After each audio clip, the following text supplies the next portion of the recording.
na ako'y nabilin nga mais. Ako na pod ning planuhan nga diskartihan na pugluto. Dili ta nagluto sa gawas sa atong gasol nga gasulti ang aso. Ato na kanipata ang karahay.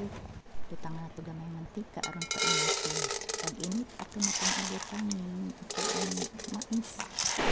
Karon pagluto ang puno gamay ganyan pero karon puno na. Inahak ni kalit og kusog ang ulan unya karon ato ning butangan og cheese powder ning ato ang mais. Karon kay maggunting ta aning disposable glass kay para himuon nato ang bodo sa ato ang silipin para di ta maglisod og sulod ana diha sa silipin.